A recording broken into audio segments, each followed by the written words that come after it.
everyone. So sorry for the delay and thank you for your patience and also for taking the time to spend the afternoon with us. Let me just give a few more seconds for the rest of the people to enter the waiting room. All right. Okay, I think we can start the session now. Okay, a warm welcome again to everyone joining us today. I'm Erica here from Nanyang Business School from the Specialized Master Suite. And together with me is my teammate Amelia, who will actually be hosting this session together with me. So for today's panel discussion, Finding Your Niche in the Finance Industry with MBS Specialized Masters Program, we are actually putting the focus on two of our MBS Specialized Masters program. One is the Specialized Masters in Financial Engineering, MFE for short, and our newly launched Specialized Masters in Actuarial Science and Risk Analytics program, MARA in short. So before we deep dive into the panel session, let me just give a broad overview of these two programs.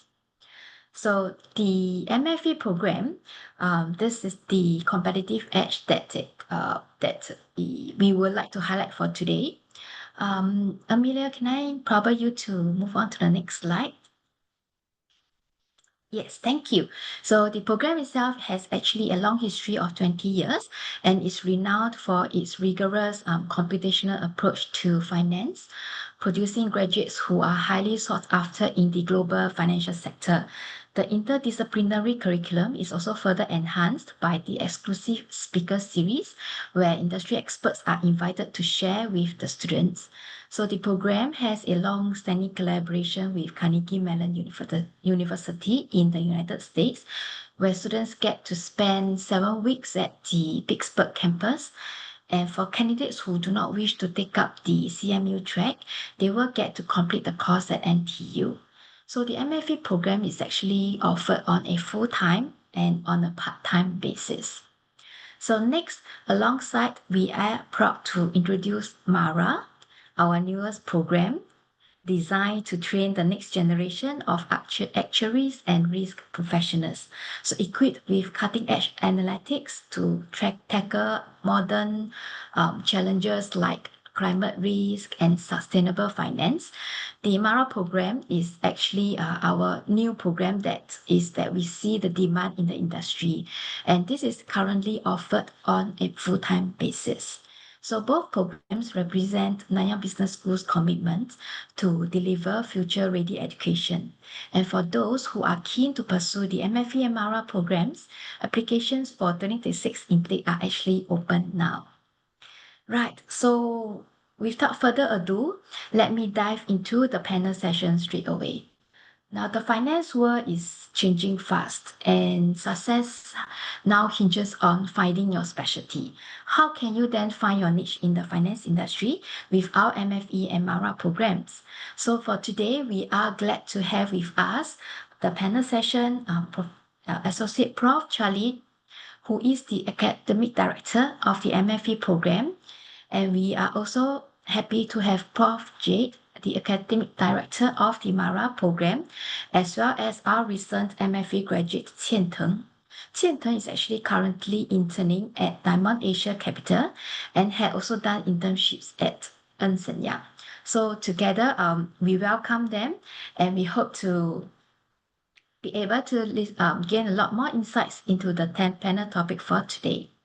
So first off, let me first start with the MARA program, and I would like to pose these questions to Prof. Jade, to which the MARA program is uniquely blends traditional actuarial science with sustainability and risk analytics. So can you share more on how the courses like climate risk analytics or sustainable finance and risk management prepare students for future challenges that traditional programs might miss? Hi, Erica. Can you hear me? Yes, I can. Yeah, thank you. Thank you for raising that particular question. So, and a very interesting question to be raised as the first one. So these courses are actually going beyond the traditional actuarial topics, as you have mentioned, climate and sustainability. So these courses are typically designed to tackle climate and sustainability risk head on. Climate risk analytics trains students to quantify physical and transition risks using modern analytical models. For sustainable finance and risk management links a thorough modeling to ESG investing and carbon markets. So basically what we have in our mind is that this courses will enhance our students to be prepared for facing regulatory, financial, and societal challenges. Thank you. Thanks for sharing, Prof. Jade. So, Prof. Charlie, a similar question for you then. The MFP program is renowned for its computational rigor. So, could you share some specific example of how the curriculum equips the students to solve complex real-world financial problems? Okay, let me share you my screen again, because Yeah. our program tend to be quite technical. Okay, for just 1 minute. How come one person can share at a time? Okay. Okay,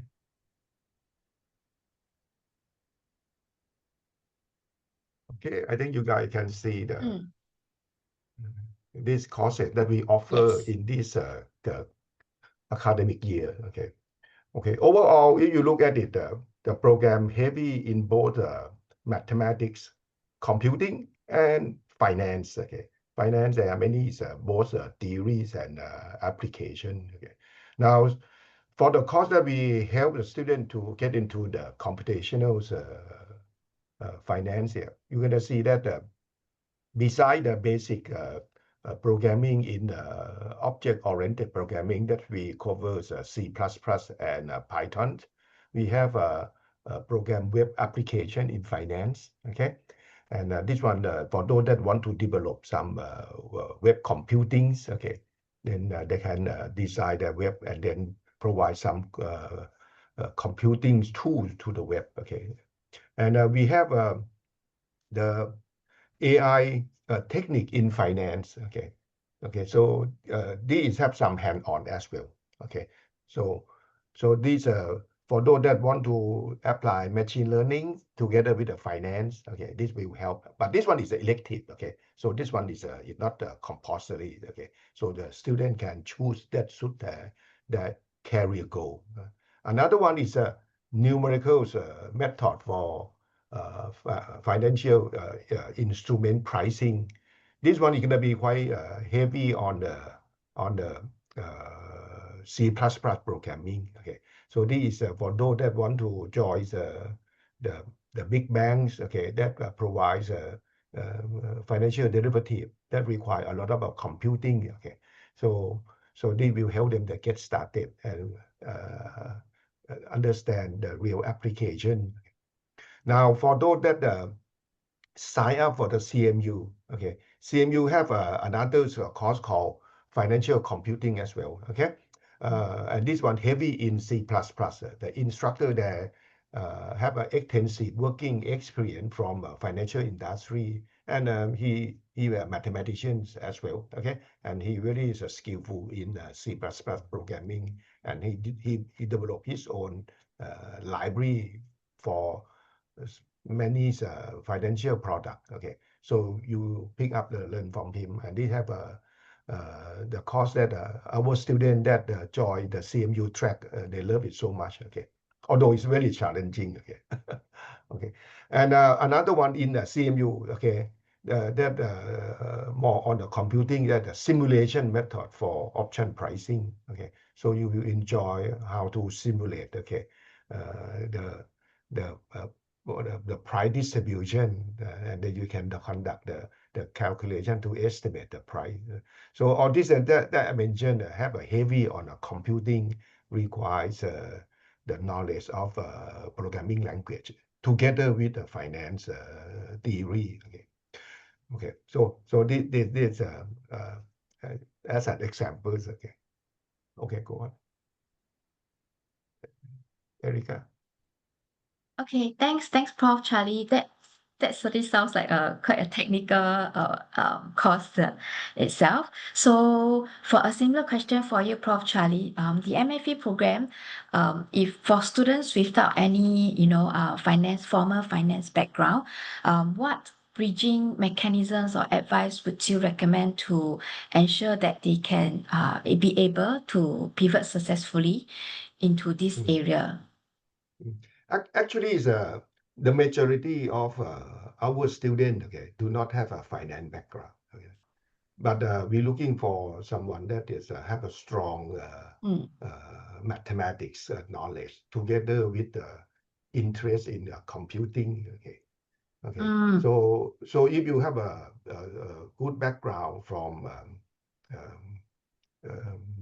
mathematics at the first year at the university level, and you expose to some programming, or if you don't expose to some programming, but you sort of have a keen interest, because all the successful applicant, they have to take the financial preparation, so this what we're gonna keep some basics training on the mathematics, and we have some optional on the programming, and we have some optional on finance. So suppose you don't have any zero knowledge of finance, then we have a preparation on finance.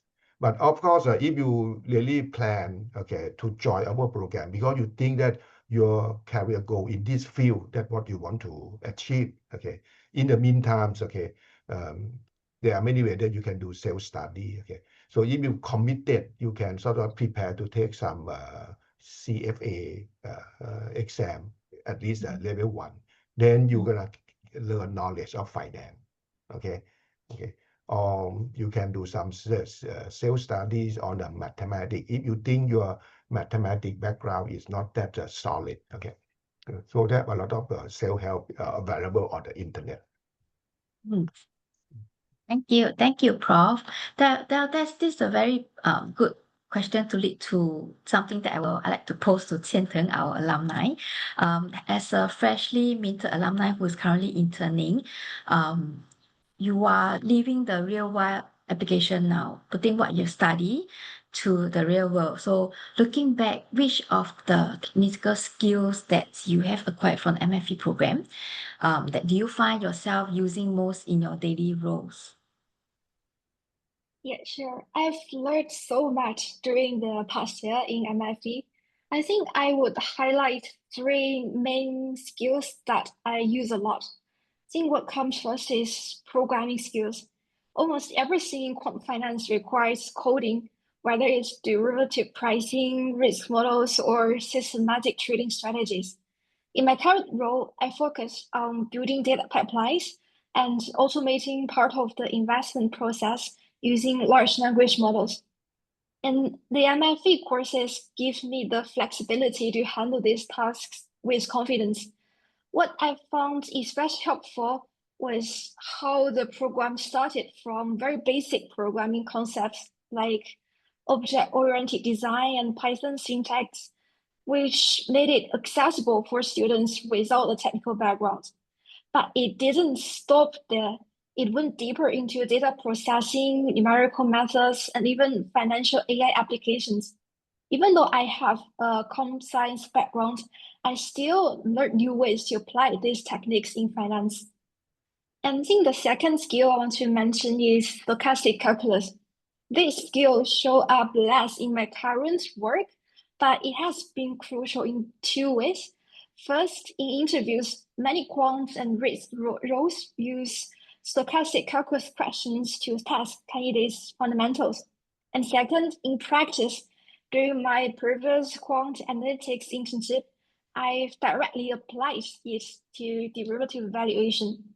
Every firm might have slightly different assumptions or models, but the underlying theory remains the same. Having that foundation from the MFE meant I could quickly contribute to tasks like diagnosing pricing models or improving calibration. And finally, I think research ability is a technical skill that sometimes underestimated. In reality, finance requires constant learning.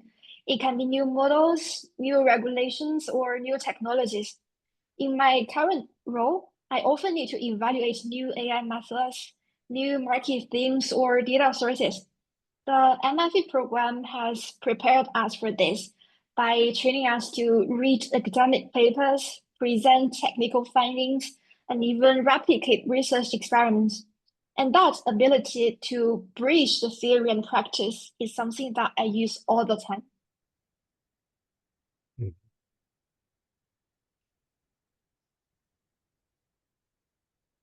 Sorry. Okay. Yeah, thank you for your sharing, Xian. So, based on your experience, in the that you had done in your current internship place, so beyond the syllabus, what was the one specific experience at NTU when pursuing the MFE program, that felt or gave you a distinct edge in your during your job search? I think there are many, but one course that really stood out for me was a course called Derivative Securities. It covers almost all the fundamental theories such as Black-Scholes formula, volatility model, and the use of numeric. It was my first structured exposure to stochastic calculus and financial modeling. At the beginning, I honestly struggled with the concepts, but over the past year, I became more comfortable and eventually found Black-Scholes is just the basic. What made this course particularly powerful was the project. We had to implement the volatility models and option pricing methods using real market data. And that combination of theory and hands-on implementation gave me a concrete story to share in interviews and to professionals. Instead of saying, I know the Black-Scholes formula, I could say, I've implemented, I compared it with other models and even tested on real data. And this early experience also gives me the confidence to take on more advanced courses later, like exotic options and structured products, where we went as far as using neural networks to price exotic derivatives. And that progression from theory to implementation and then to cutting edge methods was a major edge in my job search because it showed both the depth and adaptability. Thank you so much for the share. Sorry, I just have one more question based on what you shared. I'm quite intrigued. So, based on experience in the industry, right? What are the emerging niche products in risk modeling or AI-driven asset pricing would you advise the current MFE students to start exploring? I think I would encourage students to identify a niche that excites them personally, whether that's risk modeling, derivatives, or quant development or AI. Having this specialty definitely helps you still stand out in interviews and gives you the direction when choosing your future career path. For me personally, the area is AI and especially large language models. In my current role, I work on developing AI tools that support investment decisions and reshape parts of the investment process. For example, to be more specific, the use case can include surfacing trade ideas, extracting insights from unstructured data, and automating report generation. Besides LLM, the traditional machine learning has already proven its value in trading strategies or portfolio optimization and risk models. But I think Gen AI is now opening up new frontiers. We're seeing experiments with LLMs that can help with backtesting, summarizing research, or even integrating multiple data feeds into a single multi-agent decision tool. While this field of AI and finance is still evolving, I believe it will become a growth driver for the industry in the near future.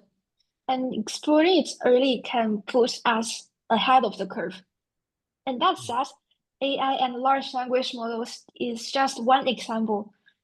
I think the real advice I want to give to the candidates is you should pick a niche, explore it deeply, and always connect it back to how the industry applies it today. And that's what makes you future ready. Thanks, Qian-Teng. Thank you. So, Prof. Charlie, I also in that Prof. Qian-Teng has actually mentioned about AI, which is really a trending, interesting topic nowadays. So, how does the MFE curriculum itself stay agile to address both of the foundational quant, finance principles, and these emerging areas like generative AI? Then, Okay. In the past, before the arrival of Gen AIs, okay, the course that we teach in the object-oriented programming, we cover only C++, okay, okay, and because C++ itself it quite a lot, okay, to cover, but nowadays we implement the AIs, okay, to generate the code, okay. One, we implement the AI, okay, and teach the student to generate the code to the AI. Then we can focus more on algorithms, okay, and the efficiency of the programming, okay. At the same time, we can cover more than one language, okay. So we can cover C++ together with Python because both are object-oriented programming. So, and we start to implement AI in some other courses that we can improve the what they call the productivities on it. Okay. Now, in terms of related to things mentioned, okay, I think the key is you need to start from what is your career goal first. That means you're starting from the end. Okay, okay. What you want to do, what you want to be. Okay, okay, and then try to crystallize that thing. Okay, once you see that these roles, okay, in financial engineering that I like to do, then you work backward. Okay, what skill set you want to focus. Okay, and these help you when you decide to take elective. Then you will choose the elective that will help you to achieve the goal. Okay, so that should be the strategy. And this actually is similar to when we price option. Okay, we price we starting from the end. Okay? Option pricing, we price backward. Okay, we start from the end. Okay, okay, and then we come back to the present time to determine the price of the option. Okay, anything else? okay. Erika? Yeah, that's thanks. Thank you, Prof, for your sharing. Next, okay, I would like to pose the questions to Prof Jade for our newly launched Mara program. So a key part of the curriculum for students is actually to be staying relevant, is industry connections. So what partnerships, perhaps with professional bodies, are in place to ensure that our Mara students gain the practical exposure and credibility, especially given the program's newness? Actual studies is one of the special professions where a lot of accreditations are required. So for us, we work very closely with the professional bodies like the US SOA or the risk professionals like GARP and partner with insurers, banks, and consulting firms, and also regulators at the same time. So basically, we'll invite the professional teacher to our lecture room, and we will ask them to become guest lecturers, and they will provide us with live projects with industry data, and students will be able to gain practical exposure and build very strong networks despite the program's newness and some of the brand new courses that we introduced here. Thanks, Prof. So building on that, right, faculty being certified actuaries and risk experts, how do their industry insights shape the program's approach to, cutting edge fields like ESG or in cyber risk? So we try to aim at industry-ready professionals once they graduate. So given that our faculty members are certified actuaries and industry practitioners, they have very rich real-world experiences And also in their past working experiences, they have a lot of real world cases that they can introduce to our courseworks. So this would include from ESG reporting, carbon market pricing, as well as climate risk modeling. And this would be directly brought into our classroom so that students will have the first-hand experience in observing how that is implemented in our past working experiences. So we believe that this will ensure the students not only learn from the theory, of course, they are theoretical part of the world, but we should also, let the student know how this knowledge will be applied in exact business context.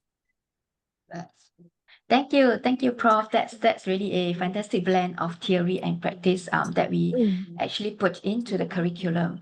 So I will also want to pose the questions next to Prof. Charlie. Then, with the current job market being highly competitive, what kind of support would the student for the student does the MBS provide for those who are seeking internships and as well as full-time employment after completing the program? Okay. We have a dedicated career and development office that work with our graduate. Okay, and actually I would say that among all the university in Singapore that offer similar program, I think we might be the only one that dedicate this office to help our students to get internships and a full-time job. Okay, but of course the bottom line is it has to be the efforts of the student. Okay, you have to have your strong motivation. Okay, to get a job as well, and the thing is they have to crystallize their career goal. Okay. Okay, once they can crystallize their career goals, okay, then they will feel motivated. At the same time, they will sort of like dive into the subject that will help for that career goal. Okay, because the thing, if you start from the clear career goal first, and then you work backward. Okay, and then office of career development can help you. Okay. And then if it helps, is you should develop as a habit, okay, to read the newspaper in for the financial industry. Okay, it could be Bloomberg, it could be Wall Street Journal, Financial Times, Kaizen. Okay, and you don't have to read a lot, but you need to read every day. This is gonna develop your unique knowledge, your personal inventory of knowledge that will differentiate yourself from other candidates. Okay. Thanks. Anything else? Yeah, thanks, Prof. So what would be, or rather, okay, maybe I also like to add it on. Prof. Chai has mentioned that our career services team are really have the full support to support our students, but also a lot both parties also plays a lot in the part as well by being fully prepared, for during interviews, and if there's any opportunities, our career services office will actually highlight it to our candidates across the specialized master's program to alert them and to get them prepared for any kinds of roles that they are keen or interested in wherever there are any openings, right? So okay, so what would be the kind of roles that the MFE graduates can look forward upon graduation then, Prof. Charlie? Of course, if you like to work in the field of quantitative risk management, okay, then all the local bank, that means DBS, OCBC, UOB, okay, they have a quant team, the quantitative risk management team, okay, and a number of our alumni work in this office. And a few foreign bank, for example, ANZ, okay, ANZ have a quant team as well. So they're gonna be the field on the quantitative risk management. So if you sort of like comfortable with the C++ programming, okay, and you know the mathematics, okay, and you know have a good knowledge of financial derivative, they're going to be the field that you can look into it. Or you can join a lot of the quant trading company. Okay, then because our graduates will be comfortable with programming. At the same time, they have a knowledge of finance. Okay, because all the quant trading, uh, the boss have the idea. Okay, then you will help the boss by translate that idea to be mathematics, a model, mathematic equation, and then you test the idea. Okay, then and then you implement the strategies. Okay.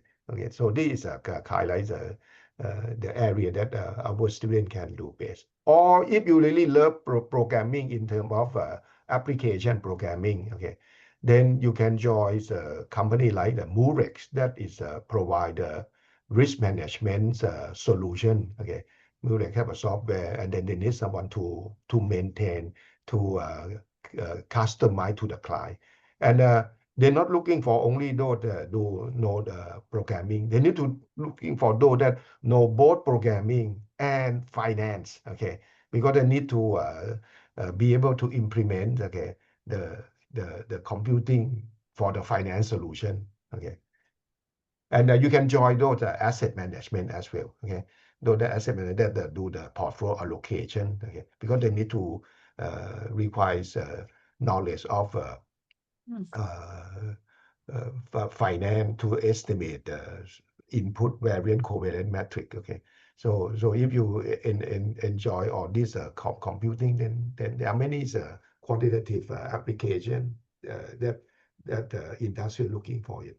Now, if you're not really keen, okay, on programming and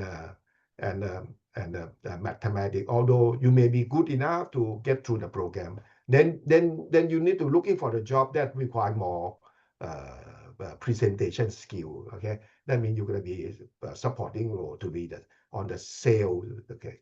Okay. But at the same time, if you have good knowledge from our program, then you understand the product. Then you can be very more convincing to convince the client that in general they are institutional investor. Okay, that means they're quite knowledgeable as well. Then you can communicate with them.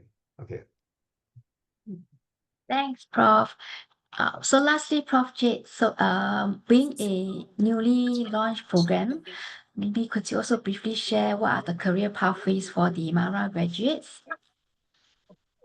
So our imagination for this MARA program is basically a combination of actuarial rigor together with a broader knowledge in terms of risk professionals, such as sustainability, enterprise risk management, financial risk management, or even the newer risk management field like AI or the trendy part.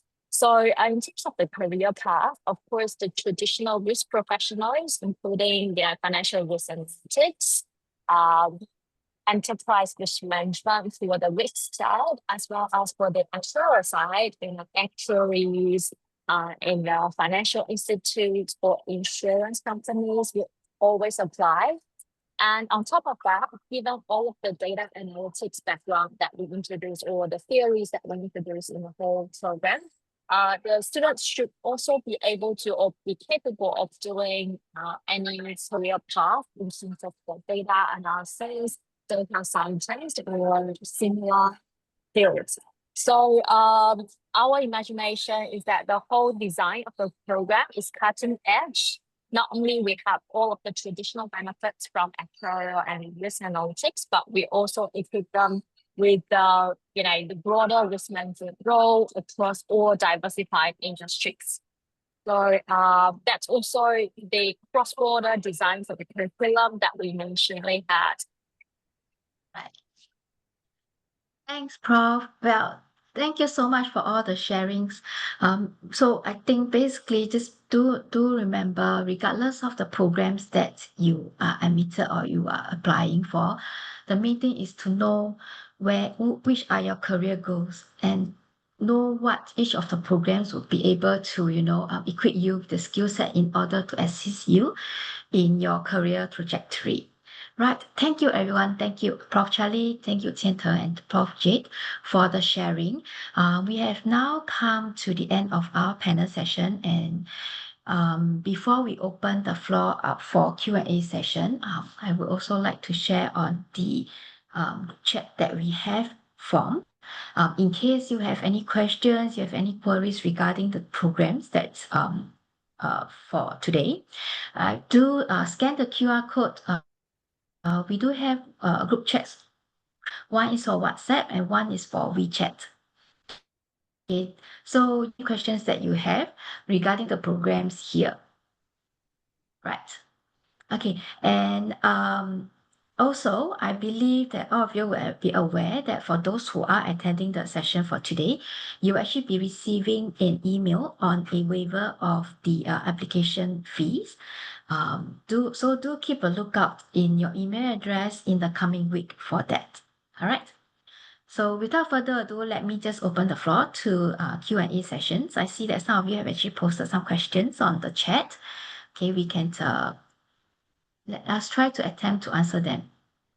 Yes, thanks, Erica. Yeah, so we do see some questions. So we'll go down the chat and first thing first, we have a question from Qi Yuan. Okay, so basically for the question that he wants to know is whether after graduating from the two programs here, have our students gotten any offers from quantitative companies or Web3, and what are the backgrounds of them? So I think for this question probably is more targeted towards MFE side because MFE. Mara is really a first fresh intake this year, yeah, in the coming year. So maybe Prof. Charlie, would you like to share some insights with us?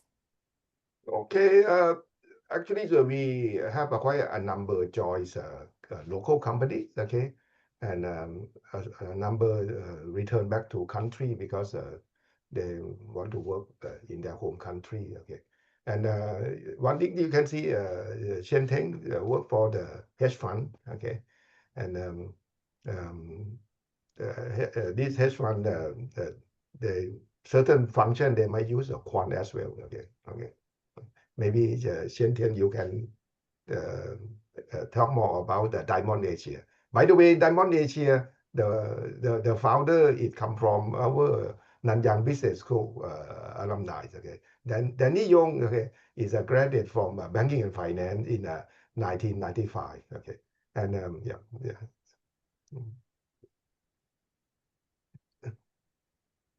Yeah, maybe Tian Teng want to share with us a bit more about, what you have been doing in your company and, how you managed to get the offer. Yeah. Yeah. Currently I'm in the AI research team.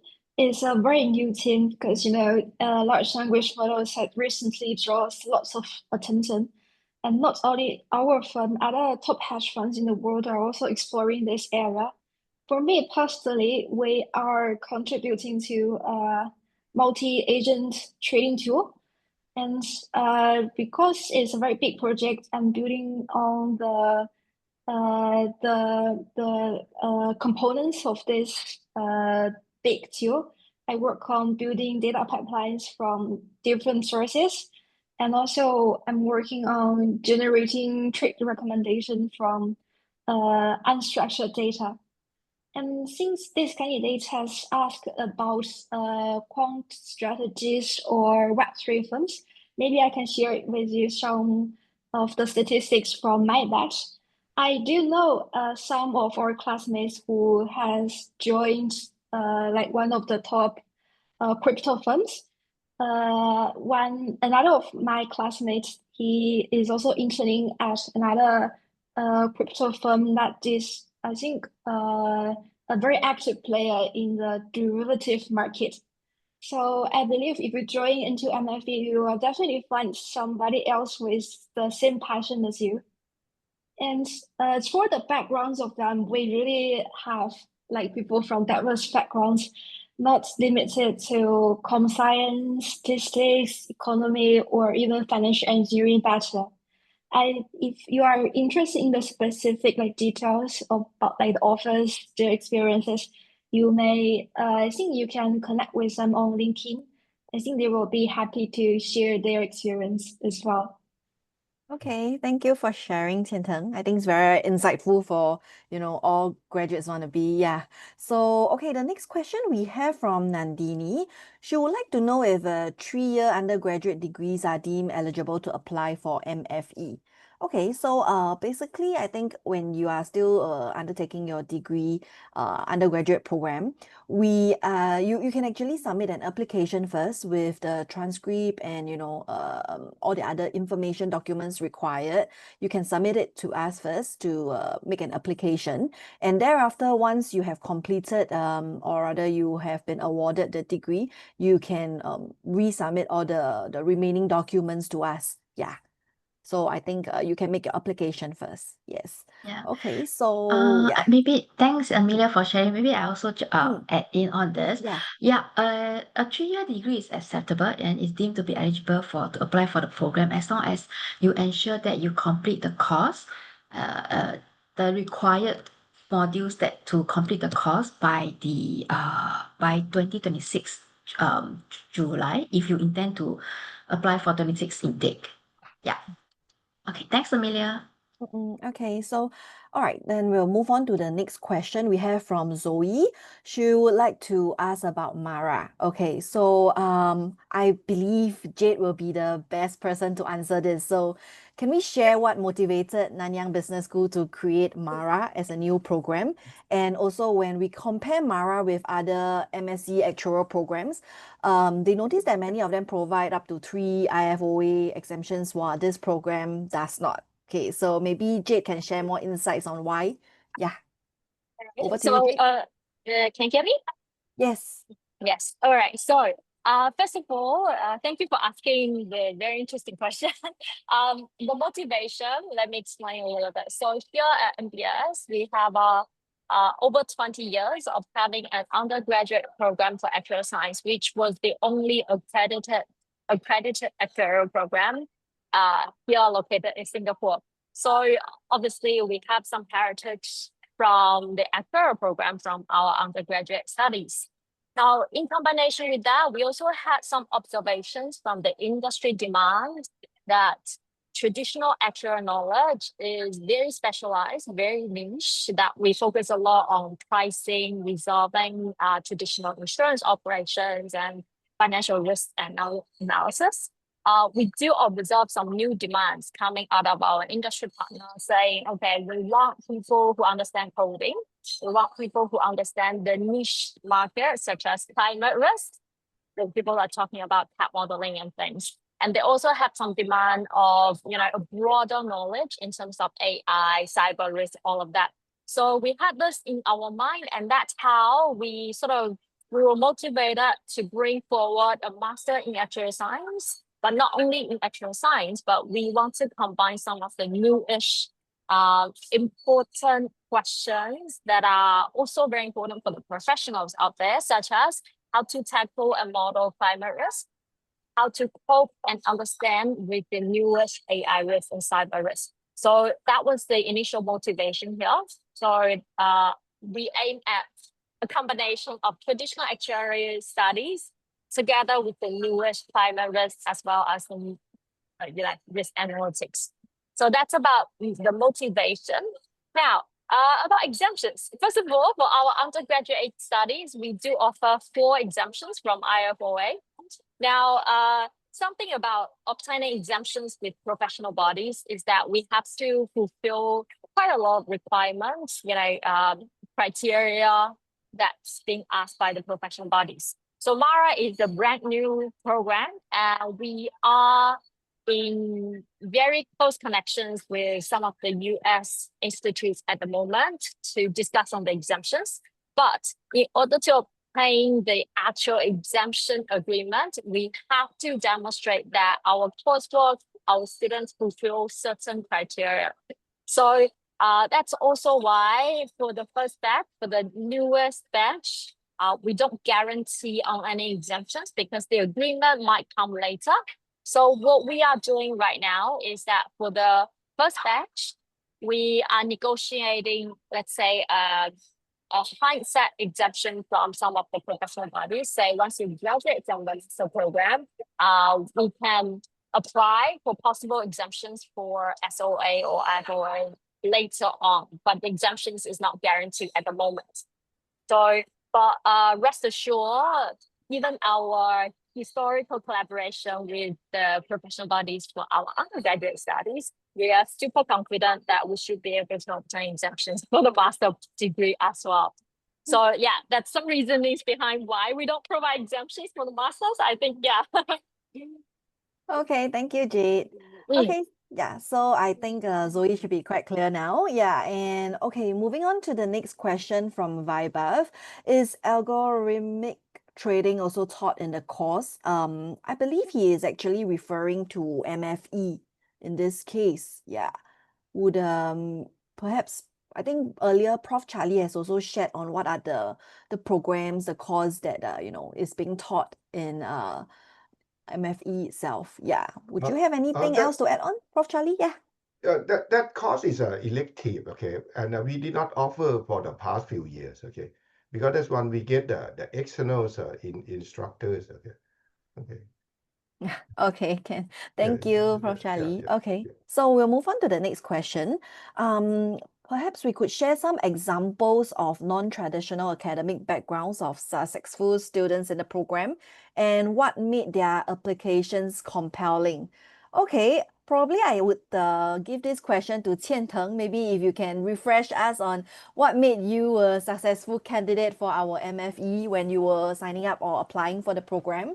Could you share some tips with your fellow juniors here? Yeah, sure. I think uh I think my classmates are all from all different kinds of backgrounds or even different countries. I think you don't have to be too worried because there might be some areas that you may not be very familiar with. Like if, for example, students from finance backgrounds, they may have less technical or coding experience, or people from computer science background like me, I have limited exposure to finance. But I think what's really important is to show that you are where your passion lies. You know that financial engineering is it matches your career goal, and also you should show that you can um, achieve successful goals after you enter into MFE. So yeah, we do have like very non-traditional backgrounds, or even I think there are also students from completely different backgrounds, like aerospace engineering, mechanical engineering. So even if you are from this, maybe you call the non-traditional academic backgrounds, there are still skills that can be transferred to the financial engineering field. So I would encourage you to show your strengths in your resume and interview and be confident. Okay, thank you, Qian Teng. I think that's very informative for our potential juniors here. Okay, so I do see other questions coming in. So pertaining to the question about the detailed syllabus of all the courses of the program, I have shared earlier in our chat, yeah, in reply to share our websites of both MFE as well as MARA. So the program as well as each individual courses description is all indicated on the websites. You can proceed over to our website to take a look at all the programs that we offer under this MFE and MARA. Okay, so from Le Yu, so you are asking about your full transcript, including final results, will only be available at the end of July 2026. So will we be able to apply for Master in Financial Engineering? So I think Erica has also replied earlier that so long as you are able to complete and be awarded with the degree by July, then you should be able to submit your other documents first and furnish us with your bachelor degree scroll and other necessary documents, yeah, such as your perhaps complete transcript, yeah, by end of July. Okay, then that should be fine. You can submit your application first. Okay, so Vaibhav has asked another questions on what do we expect from incoming graduates joining the program. Okay, maybe that would be a question for both our academic director, what kind of students do you hope to see joining us at the program? Maybe Prof. Charlie, would you like to go first? I sort of like gonna repeat it. Okay. We want to looking for the candidate that know what they want. So that it come back to what is your career goal, career objective. Okay. So this is very important. Okay. Okay. Although you may not sort of like fully crystallize the idea, but at least you know that, okay, when you graduate, you want to work in a financial industry that serve financial engineering. Okay, then we come back, okay, to look at your qualification, because our program is a little bit rigor, really rigor. So we just want to make sure that, okay, you have enough preparation to join our program. Okay, but at the same time, okay, it go back to the career goal. Okay, again, if your career goal and objective is in financial engineering, okay, you will have a strong motivation and you will work hard to it. Okay, and as you know, not everyone have to finish from the program with the first class honor. No, you don't have to. Okay, we just come to the program, okay, and take the courses, challenge courses. Okay, but it helps you to get a job. That should be good enough. Okay, and we work with the student. Okay, and it turned out that, share with you. Okay, every year we have a few that not successful, sort of like quit or drop out. It's not that they don't have ability to cope. It's not. They just, their motivation dry out, and the reason the motivation dry out because I don't want to do this kind of job. Okay, so at that time I'm not clear about my job objective. Okay? So that's what I say. Come back to your career goal. Okay, if you really have a clear picture of what you want to do. Okay, and look at the curriculum. If the curriculum help you to achieve that one, then apply. Okay, apply. Okay, thanks, Prof. Charlie. Okay, so I think we are very sure if you realize that you really want a career in financial engineering, then go for it, apply for MFE. Okay, so we'll move on to Jade. What about you? What do you think what are we looking for, our first batch, especially of Mara students? All right. So pretty much I echo what Prof. Charlie has been mentioning. I think that's what all of the master program is looking at. But for Mara program, one of the things that there might be a bit of misunderstanding is that whenever we talk about actuarial science, people think about numbers, models, statistical side of things. But as a matter of fact, we are not only looking at people who are good at math. As a matter of fact, if you are not that strong in math, but you have an enthusiastic in terms of, bring some new values to the society, like bring some new strategical methodology of tackling climate risk or AI risk or anything that's beneficiary for the risk side of the thing. I think somehow we appreciate that quality from the candidates as well. So the way I look at it, of course, you have to be comfortable with some of the math and statistical modeling side, but you should also be enthusiastic about the world, about the society, about bringing some value to the society.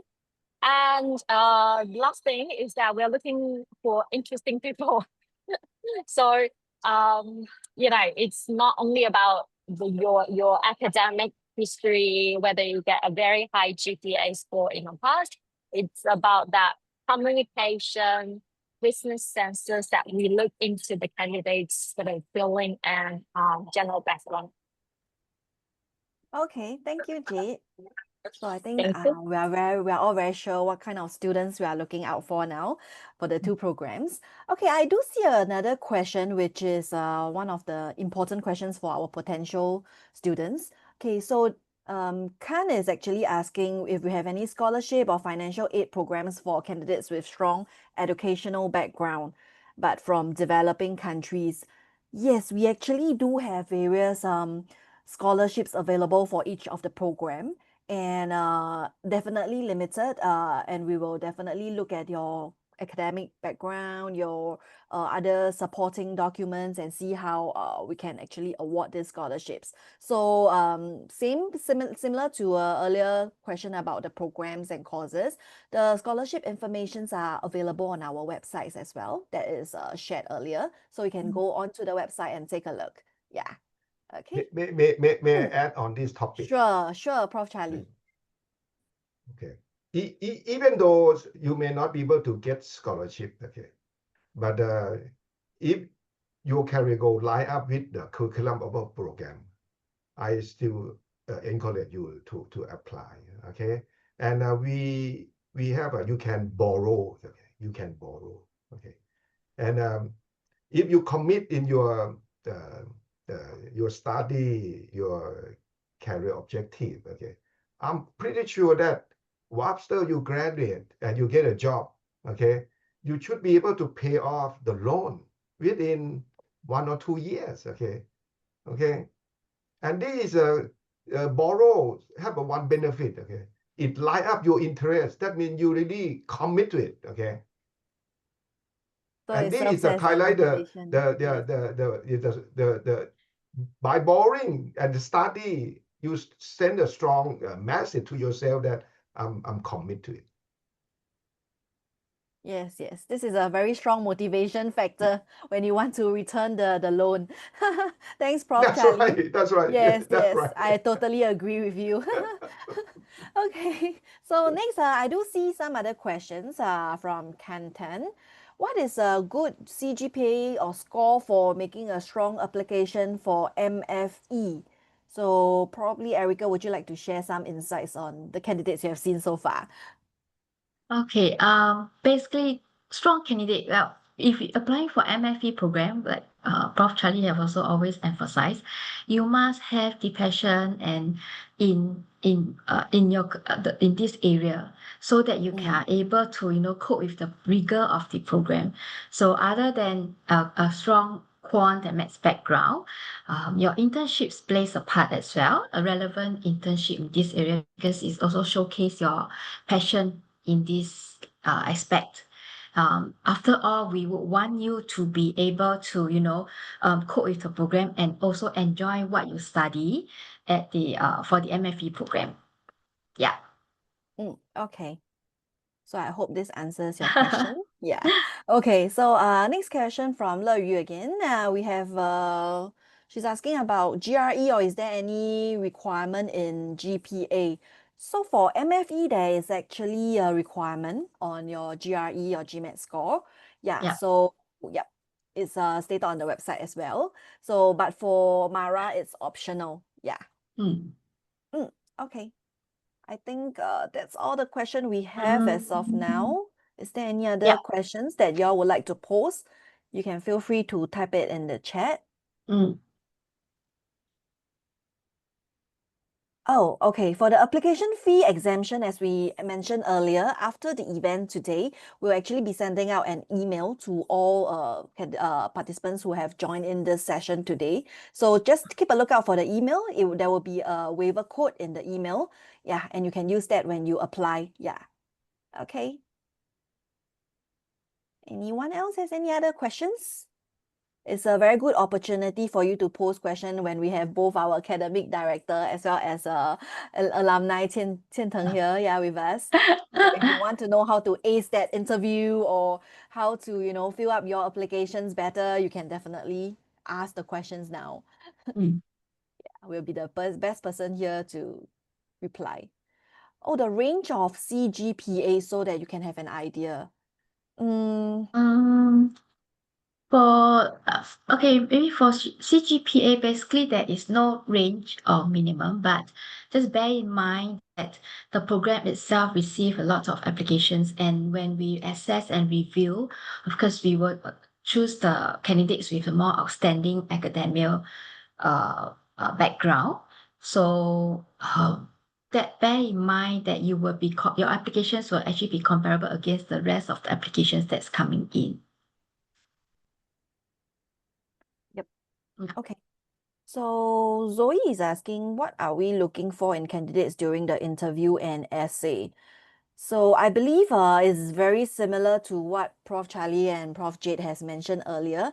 We want to know what are your career goals, why, what motivates you to, actually take up this program, or what makes you interested in even, applying for the program. Yeah, so if you can share that with us, and also, during the interview, we can see what you have done already, maybe perhaps through your internship or, during school in your extra classes or electives, what have you done? That would give us a very good insight, yeah, into why, we should actually accept you, yes, into the program. Okay, so how many program can we apply in one time by using the code? You can apply for both program. It's fine. Yes. Yeah. Yes. So proportion of local students versus foreign students for MFE program by Travis. So perhaps Erica? Maybe I can briefly share. Just for the last intake cohort, our cohort itself, about 85% of them are made up of international students for the program. And we see candidates from regions such as the ASEAN regions, from China and from India as well. Yep. Okay, so Okay. this is the number. So next question we have is it wonder- easy for MFE students to get internship in Singapore? What is the percentage? We don't really have a statistics for that, I would say. But in terms of internship wise, we do have a very dedicated career development office to help our NBS students. Yeah, and this is very unique to NBS because they are only working with NBS students, yeah, and not other schools. Yeah, so definitely, I mean, on the students' end, it will be on your responsibility to, how you can present and what are the kind of opportunities you can get on your end. But our career guidance office is always here, yeah, to support you. Let me add on this point. Sure, okay. Prof. Charlie. The internships, they are for the MFE, we have sort of like two stage. Okay. So that means if you after finish all the coursework, okay, you finish all the course, okay, then you can apply what do you call this? You extend your study, okay, to do internship. So this is kind of like when you finish all the coursework, then you have some application to apply your extend your graduation. Then you can extend by half a year, okay. And during this period, you can looking for full-time internship. Okay. So normally our program for the full-time student, okay, they finish around the end of June, okay, the end of June, okay. Then you can extend to January next year. Then you can use that process to do the full-time internship, okay. And for the student that choose this path, most of them get full-time internship, okay. Most of them, okay, either in Singapore or back in home country, okay. And I think the year before, I think it's 100% in Singapore that want to do the full-time internship. Now, because financial engineering program, all the course schedules in the evening of the weekday. So weekday daytime you don't have any class. Okay. So your class is in the evening, and full in daytime only Saturday. So weekday daytime you sort of like no class. Okay. Then if you have an extra capacity, that means you can cope with the study and you have enough energy, okay, and you are international student, then you can apply the part-time internship, okay. And quite a number of our students manage to get part-time internship. But in general, I have a warning to them, okay, don't jump too early, okay, because the moment you get internship, okay, working in Singapore is demanding as well, okay, because they're demanding, okay. You might work, but of course you have a limit, okay. The part-time, you can work only 16 hours per week, okay, when the school in session, okay. During recess, of course, you can work full day, okay. But as I mentioned earlier, the program, you look at the curriculum, it's very rigor, very demanding. Okay. And then if you also work part-time as well, then it's double demanding. Okay. But having said that, every year we have a few Superman, Superwoman can do well on both ends. Okay. But the bottom is you have to know your capacity. Okay. Yeah. Because we want you to enjoy our program, enjoy NTU campus. Our campus is really beautiful. Okay. And of course, you can enjoy Singapore as well. Okay. Yes. Okay. So Larry asked whether MFE, do we need any skill in Python or C++? If you have it before, it will help. Okay. Okay. It will It will help. help. But if you do not have that training, then if you get offer to join our program, we have an optional programming. You can sign up and take. And that programming preparation will cover the Python, cover C a bit, okay, cover R as well, okay, prepare you. Okay. Okay, thank you, Prof. Yeah, Charlie. Yeah. yes. Okay, great. Okay, I think we are very clear about what are we going to learn in MFE and Mara now. So, okay, Katan is also asking what's the general class size. Okay, so for MFE, we are looking at about 60 in the class, and for Mara, it's about 35. Yeah, it's very niche program. That's why, yeah, and it's our very first intake for Mara.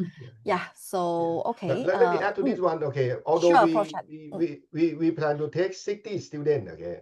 Yes. In each batch, okay. But our elective, if you look at the check curriculum, okay, and this one you can compare to other programs as well, okay, that offered by other university, okay. We are the program that offer through electives, okay. Through elective, that means that you require to take 4 electives, but we offer more than 4, okay. In other program, okay, they might say elective, you have to take 4, but they offer only 4. So that means you don't have a freedom to choose. Okay, the one that choose is the director of the program to choose. But here you have a freedom to choose. Okay, and since we have many elective courses. Okay, so the student in elective courses, it's gonna be maybe about 30, 40. Depend on the popularity. Okay, some maybe 25, 30. Yeah. Okay, thank you, Prof. Charlie. Yeah. So, okay, I see other question. Any other questions? Okay, yeah, I think I see a question posed by Ian, and Jade has also very kindly helped us to answer that. So Mara is actually a full-time 12 months program. So because it's a full-time program, if you are working as a full-time employee now, it might be a bit difficult for you to juggle between the course and yeah. So unless you are able to take a 1-year break, probably from your employer, or if you can, like what Jade has proposed, maybe if you can work temporary as a part-time, then it could be possible. Yeah, because it's a full-time program. Okay, that means the courses or the programs are offered usually on weekdays in the morning. Yeah. Okay, so okay, let me add to this one. Okay, let me add to this one. Okay, since you mentioned this, okay, although we happen, although not every year, okay, that some of our students, okay, take our program full time, at the same time working full time as well, because MFE all courses in the evening weekday.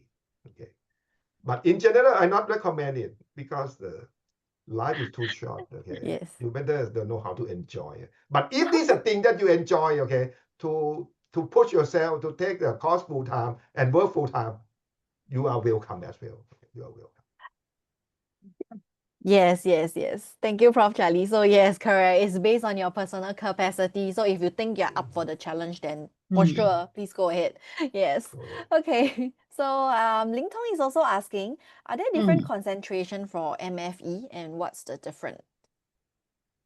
We have I don't think, okay, maybe I can just share on this. We do not have any different concentration for MFE.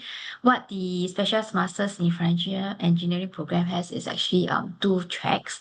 One is the CMU track, which is where you complete the rest of your program at Carnegie Mellon, Pittsburgh campus.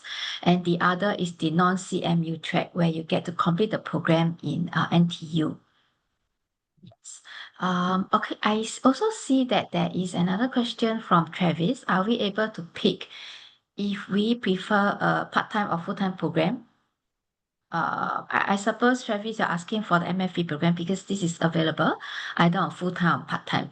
So what happens is when upon admitting into the program, you would need to decide on the mode that you wish to pursue the program. Because if you were to start the course on a part-time basis, you won't be able to convert the study mode to a full-time subsequently, because you will be lacking some of the courses that you were required to take on the next trimester or semester. Yeah.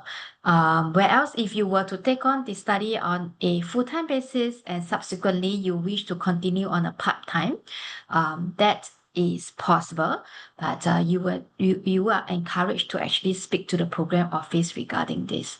So you need to take note on this part. It's not you won't be able to switch accordingly at your convenience. Yeah. I hope that answered the questions. Okay. Is that our last question of the day from Yeah. our audience? Anyone else has any other questions for our program? Thank you, Travis, too. Okay. Right. Yeah, I think good. Yeah, I think we are more or less good. Thank you everyone for your excellent questions. But not to worry, at the end of this session, if you still have any questions that you would like to ask us, just feel free to post on the group chats that we have here. So well, I think we would. Sorry? Yes. I have a question. Yes. My Hi, name's hi. Hassan Mustafa, calling from Malaysia. Hi. Hi, Hello. Sunny. Yes. Yeah. My question is in respect to the tuition fee. I want to know how much is the tuition fee per semester for the MFE? Okay, Sunny, the tuition fees for the MFE program is, if you intend to take the CMU route, it costs about Singapore around $74,000. All right, and these are payable in 3 installments.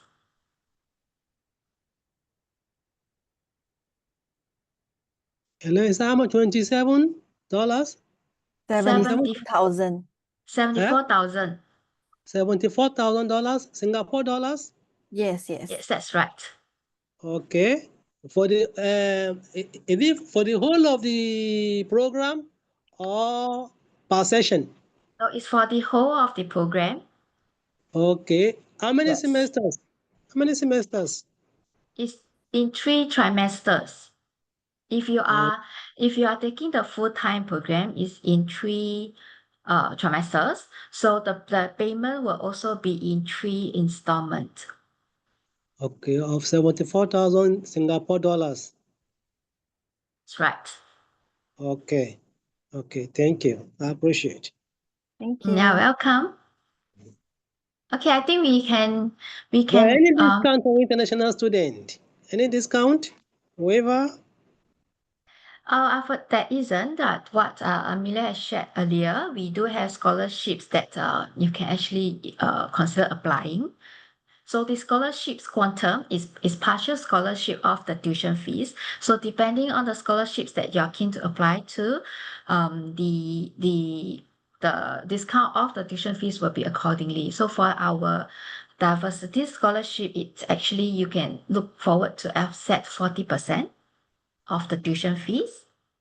Okay. All right. Okay.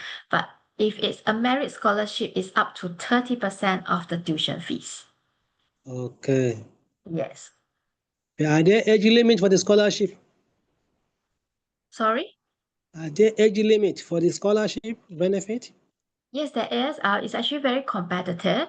So every year the we only have close to around most likely about 10% of the cohort being awarded the scholarship. So it is Okay. a very competitive Okay. to be awarded the program. You must be able to have stellar, outstanding academic results and backgrounds in your internships, etc. All Okay. right. Thank you so much. I really Thank you. appreciate for me this Thank opportunity. you. I think I will be able to plan my ways ahead with this information I've gotten from you at the moment. I Great. appreciate. Thank Thank you for you. listening. Yeah. Thanks, Sunny. Okay, thank you, everyone. Yeah. I don't think we have other further questions. Yep. Okay. Yeah. So we will actually end the session for today. So thank you everyone for joining us. I would also like to thank Amelia as well for helping to host this session together with me, as well as our esteemed panelists, Prof. Jade, Prof. Charlie, and Qianzhen for taking the time of today to join us for the session. So everyone, thank you so much, and we hope that you have a clearer picture of your future in finance and how we can help you find your niche. So thank you for joining us and have a wonderful afternoon ahead. Thank Yep. you, everyone.